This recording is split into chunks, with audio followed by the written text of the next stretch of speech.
Hi, my name is Jonathan Hall. I'm Publicity Manager here at Cornell University Press, and I'm going to talk to you about publishing and publicity.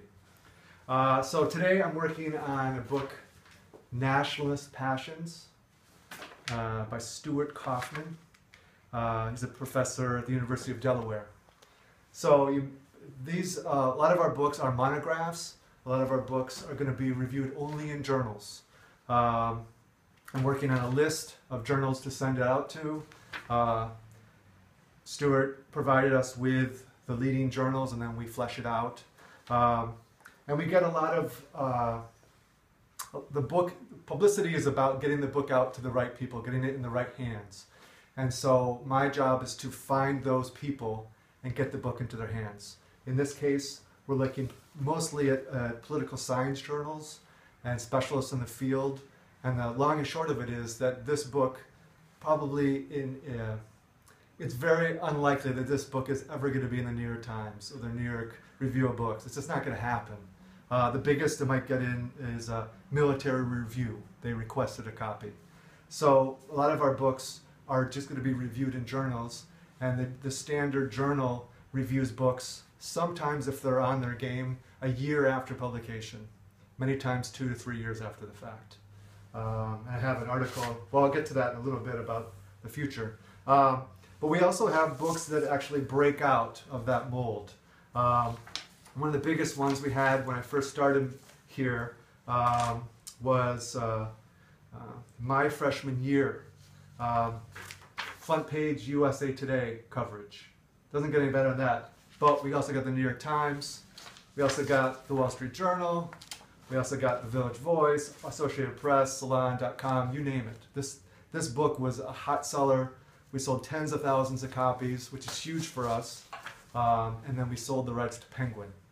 So that doesn't happen all the time. That happens every once in a while. That was the biggest since I've been here. I got here in 2002. It was complete synchronicity. I just walked into the house. I didn't know anyone here. Just thought I was going to go in and get a catalog, and I was trying to find the entrance. There's a front door entrance that if you go there, it's generally locked. I went there, went around, walked in, was just going to ask someone for a catalog, and as I walked in, someone was walking up the stairs and said, "Hey, Jonathan, who's this?" It was an old college roommate of mine.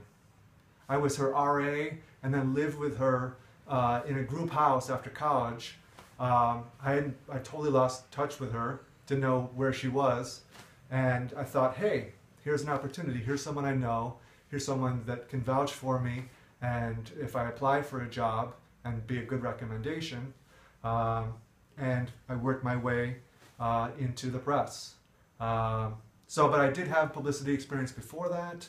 I went to school for political science and communications, got involved in the environmental movement, was a Greenpeace activist on the publicity side, worked in Washington, D.C., wrote press releases for the environmental campaigns that Greenpeace was doing, and stayed with PR throughout my career. So I came here in 2002 and have been here ever since. So let's see. What do I like about my job? Similar to my work with Greenpeace and other avenues that I've done PR for. I've done PR for, yoga instructors, anyone. Many times when there's a new restaurant, I go into a restaurant and said, "Hey, have you had your restaurant featured in the newspaper?" I just always thinking of ways to get information out. In this job in particular, we're trying to get out pretty sophisticated information to the general public.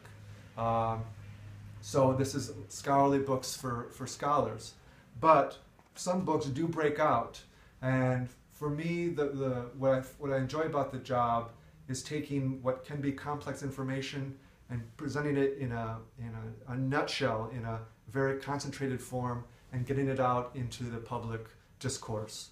The political science angle for me is important because we have books that can make a difference in government, can make a difference on particular issues.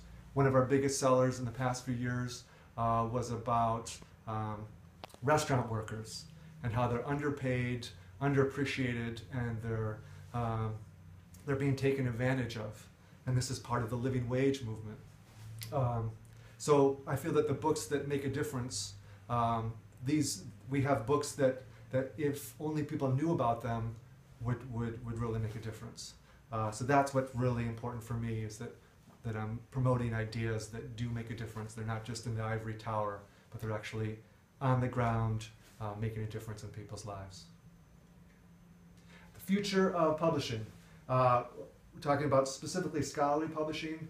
One of the issues, and I was referring to it earlier, the academic reviews crisis. That publicity right now has long been reliant on journals. And as I said, it's a long-term process. If our books aren't reviewed until 1 to 2 to 3 years later, that's a problem. So that needs to be addressed. But the way publicity is moving forward is social media. It's much more important now than it has ever been for authors to be doing their own promotion. We can help them with that promotion. We can steer them in the right directions. I'm constantly monitoring news and finding avenues. Oh, there's an article on this particular topic. We need to get in touch with that reporter and insert the expert, our author, into the news cycle. Can we get the reporter to be interested in the author, and then they might mention the book? So off the book page coverage is what it's called. That's super important, and we use social media to get in touch with these folks. Most journalists have just Twitter accounts. They're not putting out their email address. So we send tweets to journalists and say, hey, we thought you'd be interested in this book. It's perfect. It's exactly what you need to talk about this particular topic. And we get responses. Yes, please send me that book. How do I get in touch with the author? And that's how we get the author's viewpoints read by a lot more people than they would by reading one of our books. So that's the future. Thank you very much. Sure. Thank you.